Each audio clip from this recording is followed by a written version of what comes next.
Olá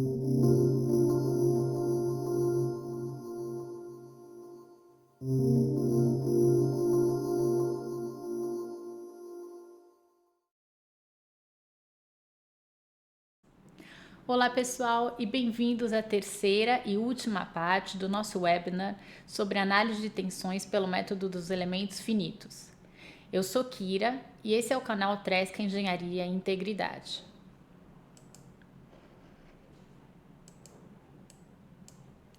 Nos primeiros 2 vídeos do nosso webinar, nós abordamos a introdução e definição sobre o método dos elementos finitos, quando utilizamos o método, as diferenças entre o projeto por fórmulas e o projeto por análise. Demos diversos exemplos de aplicação e agora,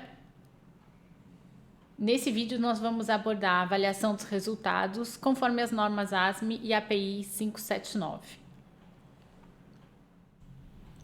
Vamos começar voltando lá atrás nas nossas aulas de resistência dos materiais na faculdade, onde a gente aprendeu os cálculos de tensões. Primeiro, nós temos as tensões nos eixos x e y, tração em x, tração em y e cisalhamento no plano xy. A partir desses elementos, nós podemos obter as tensões principais S1, S2 e S3. A partir das tensões principais, é possível calcular as tensões efetivas ou tensões de Tresca a partir dessa fórmula.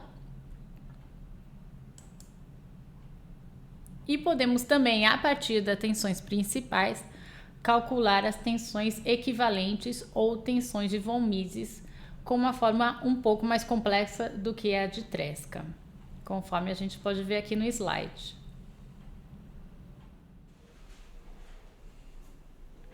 As tensões de escoamento e resistência de um material são obtidas por ensaios uniaxiais. No entanto, os equipamentos com que trabalhamos, devido à complexidade dos carregamentos, está sujeito a tensões triaxiais. Então, por isso, é importante nós estudarmos um pouco da correlação entre o estado triaxial e axial de tensões. Para isso, foram desenvolvidos alguns critérios para melhor explicar o comportamento do material quanto à falha. E os 3 principais critérios são o critério de Rankine, mais aplicado para materiais frágeis, onde se avalia apenas a tensão principal S1. As tensões S2 e S3 são desconsideradas. Olhando aqui no nosso círculo de Mohr, o eixo vertical é a tensão de cisalhamento e o eixo horizontal é a tensão direta. O segundo critério é o critério de Tresca.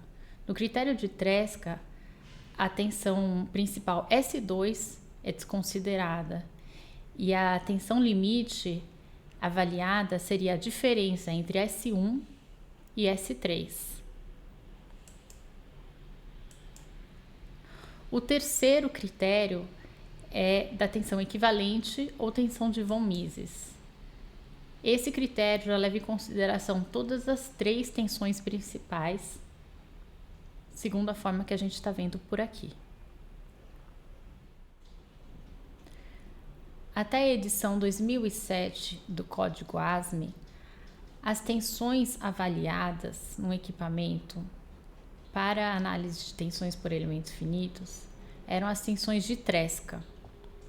E a partir da edição 2007, passou a valer a avaliação das tensões de von Mises. Se nós compararmos aqui os 3 critérios no mesmo gráfico, nós vemos essa área verde seria o critério de Rankine. Dentro dessa área seria as tensões aceitáveis. A área amarela seria a área com as tensões aceitáveis pelo critério de Tresca.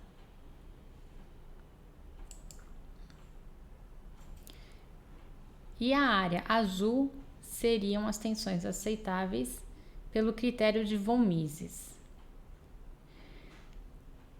Como podemos ver, dependendo da situação, Um ou outro critério pode ser mais conservador. Não há uma regra quanto a isso. No entanto, se pegarmos um equipamento típico, um vaso de pressão com costado cilíndrico, nós sabemos que a tensão circunferencial é o dobro da tensão longitudinal, o que nos daria uma reta com uma relação 2:1 nessa direção. O que podemos ver é que com o critério de von Mises existe uma área suplementar em relação ao critério de Tresca que nos dá uma folga em relação a tensões admissíveis. E isso nos ajuda em situações em que as tensões estão muito próximas das admissíveis. O critério de von Mises ele é um pouco menos conservador do que o critério de Tresca numa situação de um costado cilíndrico de vaso de pressão. Tanto o código ASME seção 8 quanto a API 579 apresentam o mesmo diagrama de classificação das tensões, o diagrama de Brie. De acordo com esses diagramas, as tensões resultantes em uma análise por elementos finitos podem ser classificadas entre primárias, secundárias e de pico. As tensões primárias, tanto as de membrana quanto as de flexão, devem ser avaliadas para as condições de projeto do equipamento. E as secundárias e as tensões de pico são avaliadas para as condições de operação. É importante notar no diagrama que a tensão secundária corresponde à soma da tensão primária mais a tensão de flexão secundária, assim como a tensão de pico corresponde à somatória da tensão primária, a flexão secundária, mais a tensão de pico. Outra coisa que notamos no diagrama de Brie é que as tensões primárias são sempre oriundas de carregamentos mecânicos, enquanto as tensões secundárias e de pico podem ser causadas por carregamentos térmicos, além dos carregamentos mecânicos. O ASME seção 8 divisão 2 apresenta uma tabela com alguns exemplos de classificação de tensões em diversos componentes.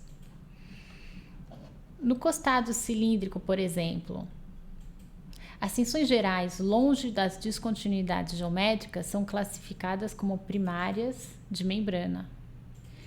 Já as tensões próximas a bocais e aberturas são classificadas ou como locais de membrana ou secundárias de flexão. Nas calotas, por exemplo, onde temos a parte da coroa esférica e o toroide, que é a borda, as tensões na região da coroa, tanto de membrana quanto de flexão, são sempre classificadas como primárias, enquanto que no toroide, ou seja, a borda do tampo, as tensões são classificadas como locais de membrana e secundárias de flexão. Nos bocais, próximo à junção do pescoço com o casco ou do pescoço com a calota, as tensões são sempre locais de membrana e secundárias de flexão.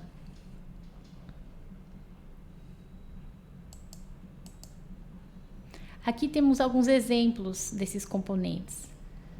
Um costado cilíndrico. A região verde seria a tensão primária de membrana, e conforme chegamos próximo à abertura de um bocal, vemos o aumento da tensão. Numa calota, na região da coroa, temos tensões bem mais baixas do que as tensões na região do toroide, que seria representada pelo vermelho. Em bocais, próximo à junção do casco com o pescoço, nós vemos aqui tensões mais altas, conforme classificado naquela tabela. E aqui um quarto exemplo seria o costado de uma esfera, onde existe uma perturbação, um aumento da tensão próxima à região de engaste das pernas. Pelos critérios das normas, a tensão secundária é limitada a 2 vezes a tensão de escoamento. E o princípio de shakedown explica o porquê. Nesse gráfico, conforme vamos carregando, a tensão primária chega a SY e escoa. Se continuarmos carregando, o material na verdade plastifica localmente, mas em uma análise elástica, essa tensão local, que corresponde à tensão secundária, alcançaria 2 vezes SY, 2 vezes escoamento. E ao ser descarregada, deixaria uma tensão residual de menos SY. Ou seja, ao recarregar, temos aí uma tensão de SY para ser aliviada. E com isso podemos chegar ao limite de mais escoamento. E é, portanto, que as normas limitam as tensões secundárias a 2 vezes a tensão de escoamento. Olhando aqui nesse diagrama, o comportamento puramente elástico seria a tensão primária, mas a secundária não chega ao escoamento. No elastic shakedown, a tensão secundária pode chegar a 2 vezes a tensão de escoamento e a primária a uma vez a tensão de escoamento. Nesse caso, temos a deformação plástica no primeiro ciclo e depois trabalhamos no regime elástico. O plastic shakedown, a deformação plástica alternada, quando a tensão secundária é alta e causa fadiga. No ratcheting, temos a deformação plástica progressiva e à direita o colapso, quando a tensão mecânica ultrapassa o escoamento.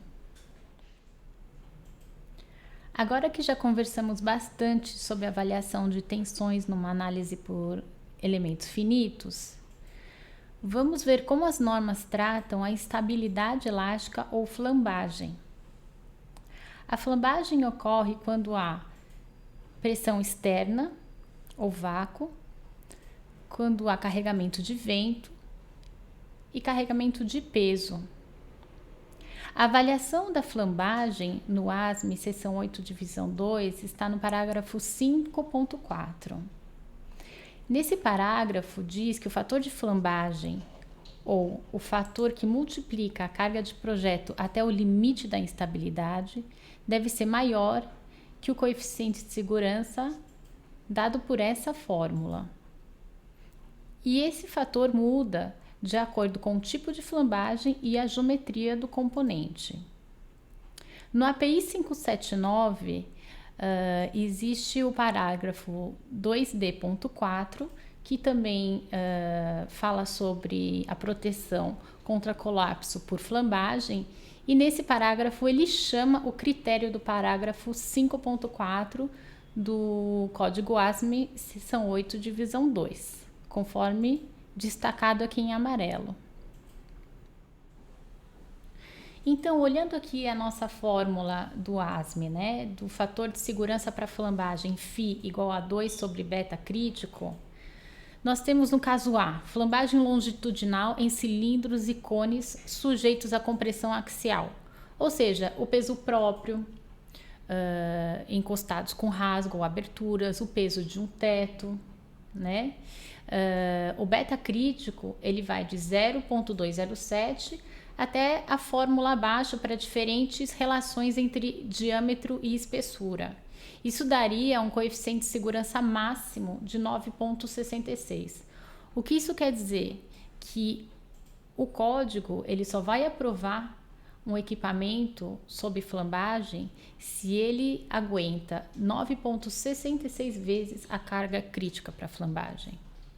No caso B, flambagem circunferencial em cilindros e cones sujeitos à pressão externa. Pode ser o vácuo ou o vento, por exemplo.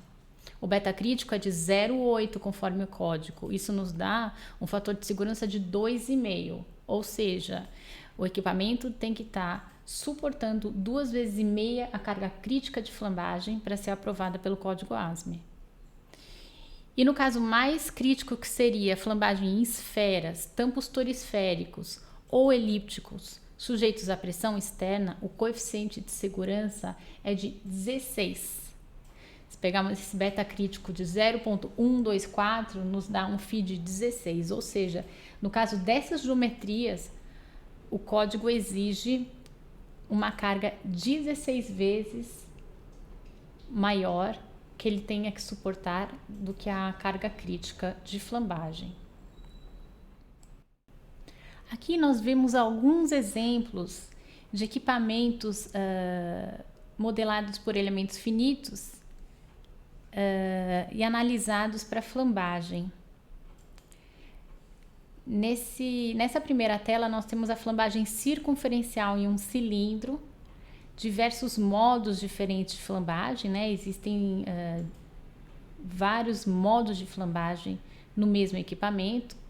O primeiro se trata provavelmente dos primeiros módulos. Esse segundo também é uma flambagem circunferencial em um cilindro. E nesse aqui, num vaso horizontal, também é um tipo de modo de flambagem circunferencial em cilindro. Ou seja, todos esses três equipamentos estão sujeitos a um carregamento de vácuo e talvez somado a um vento.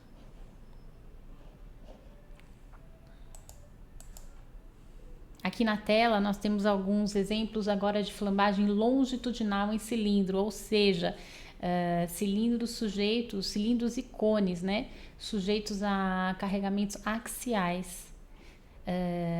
No equipamento da esquerda nós vemos uma flambagem longitudinal no cone, devido ao peso do próprio costado e a ocorrência de um rasgo nessa região.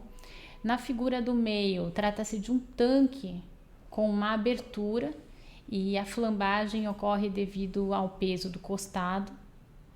E no caso do terceiro tanque, nós temos vigas que suportam um peso bastante grande no teto, o que leva a essa flambagem longitudinal localizada aqui logo abaixo dos reforços, devido ao peso aqui no teto desse tanque.